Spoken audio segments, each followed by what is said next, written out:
Beneath farmland in northern France lies a reinforced concrete bunker built by German forces in 1943 as part of the Atlantic Wall Defensive Network.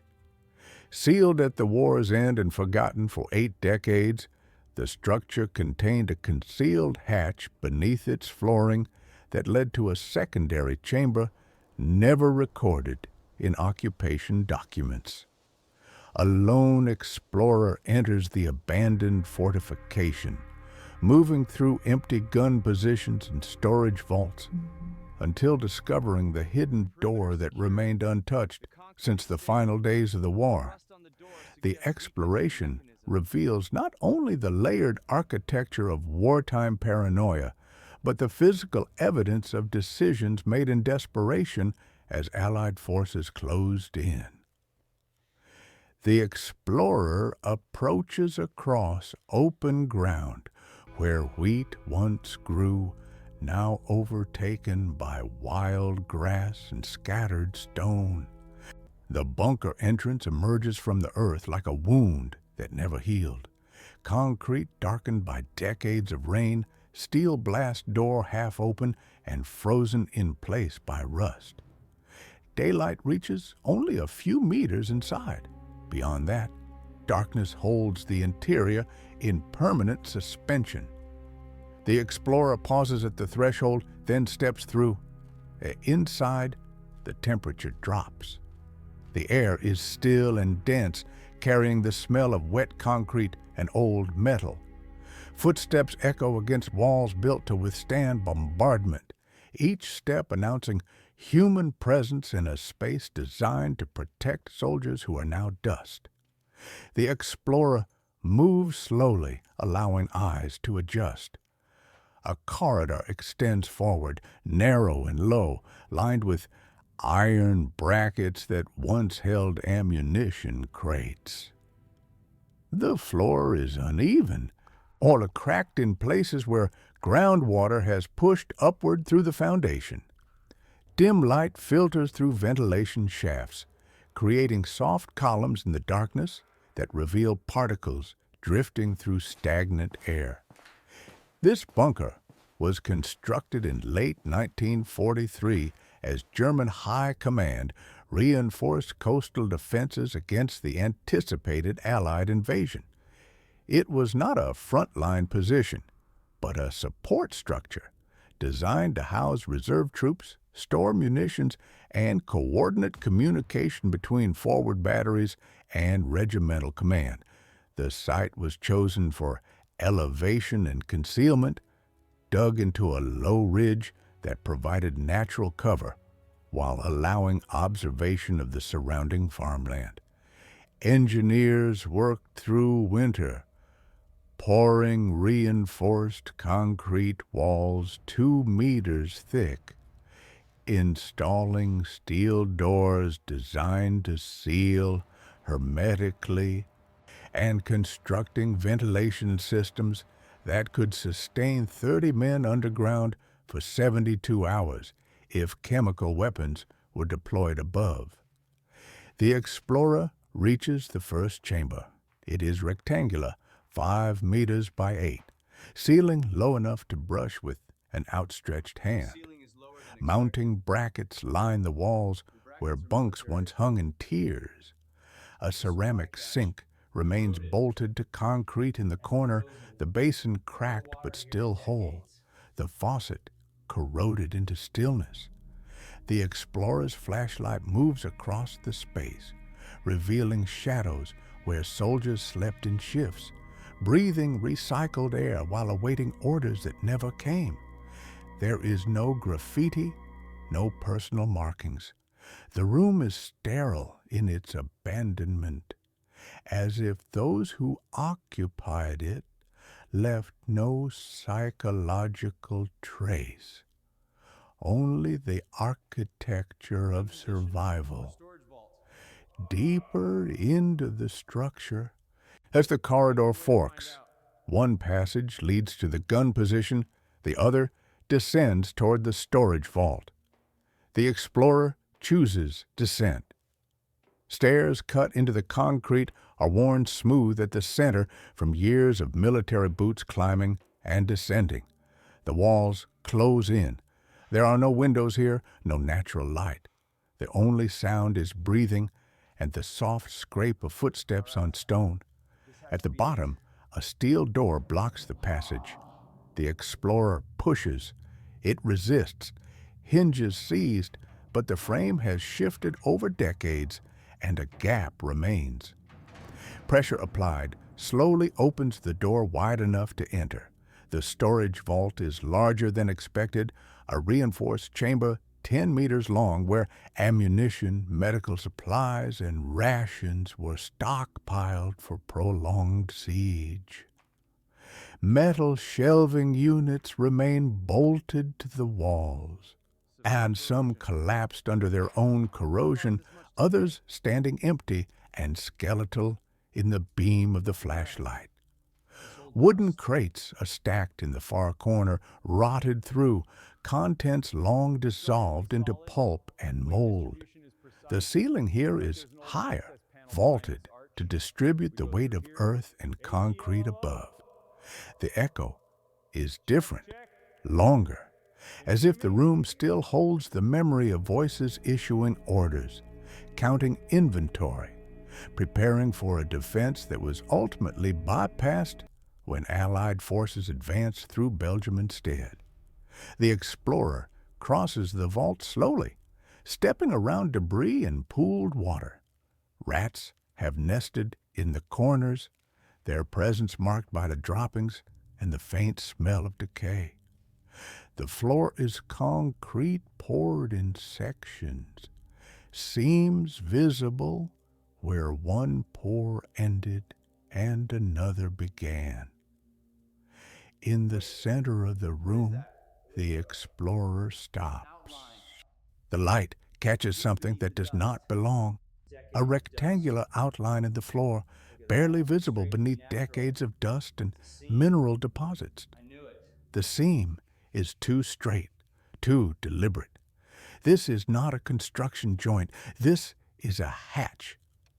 The explorer kneels. Hands brush away accumulated dirt, revealing the edge of a steel plate flush with the surrounding concrete.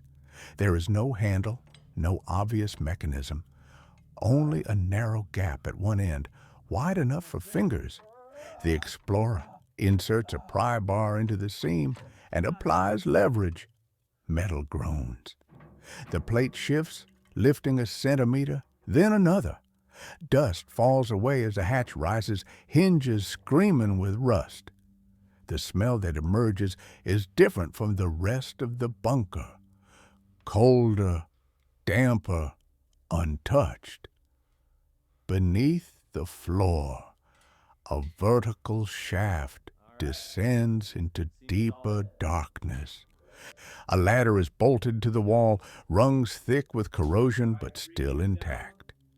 The explorer lowers the flashlight into the opening. The beam reaches down 3 meters, 4, before touching bottom. The space below is not on any wartime schematic, not recorded in occupation documents recovered after liberation. This was built in secret, known only to those who constructed it and whoever ordered its concealment. The explorer descends. Each rung of the ladder flexes under weight, metal groaning but holding. The shaft is narrow, barely wide enough for shoulders. At the bottom, a second chamber opens. It is smaller than the vault above, roughly square, walls unfinished concrete still showing the texture of wooden formwork. The ceiling is lower here, reinforced with steel beams set at regular intervals. The air is colder, almost geologically still, as if this space has existed outside of time since it was sealed. Against the far wall, a wooden desk remains upright. Papers are scattered across its surface, warped by moisture but still legible. The explorer approaches, light moving across documents stamped with Wehrmacht insignia and dated March 1945. Orders for personnel transfers, lists of names, inventories of equipment to be relocated east ahead of the Allied advance.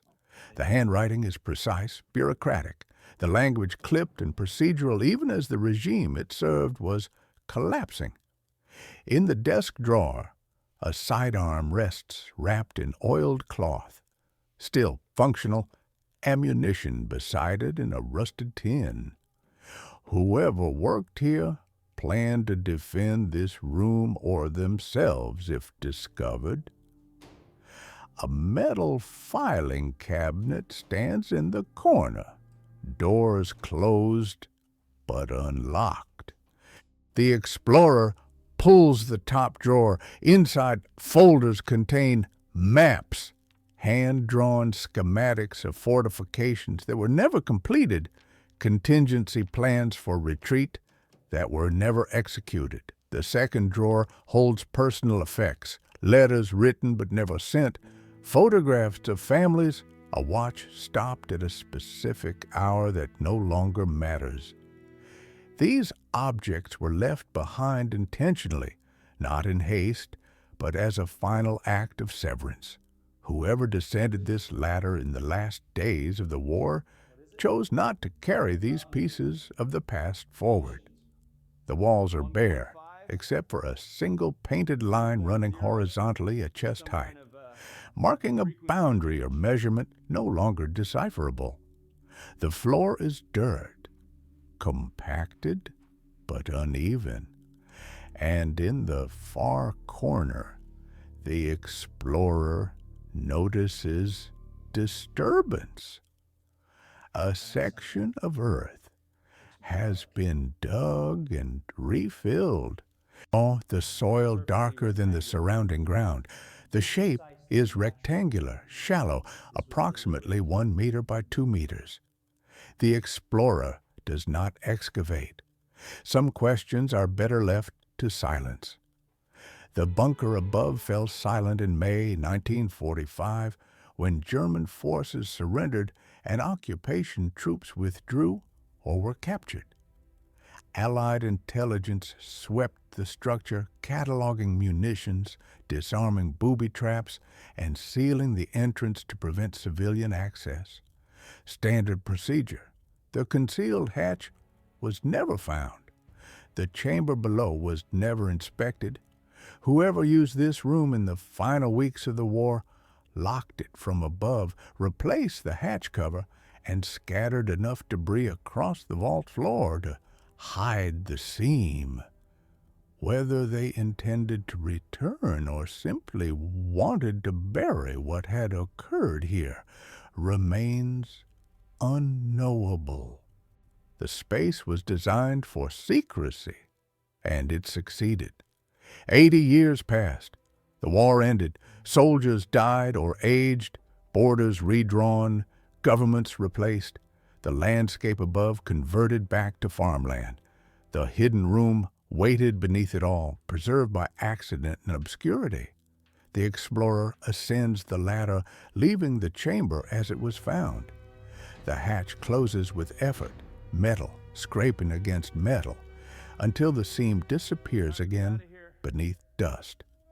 In the vault above, light from the entrance is a distant suggestion, a pale glow that barely reaches this depth. The explorer retraces steps through corridors that feel narrower on the return, as if the structure is contracting around human presence. The stairs rise, the air warms slightly. The first chamber passes in silence. Then the entrance, where daylight waits, bright and indifferent. Outside, the bunker recedes into the earth again, concrete dissolving into grass and soil. The explorer stands at the threshold, looking back once before turning toward open ground. Inside, the hidden room holds its stillness, preserved not by intention, but by the simple fact that no one knew to look. The desk remains, the papers remain, the rectangular disturbance in the corner remains.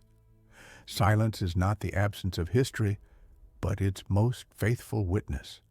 What was built to endure has endured. What was meant to be forgotten has been forgotten. And between those two conditions, buried beneath the floor of a forgotten bunker, the truth waits in a room that no longer serves any purpose except to exist, quiet and undisturbed in the dark.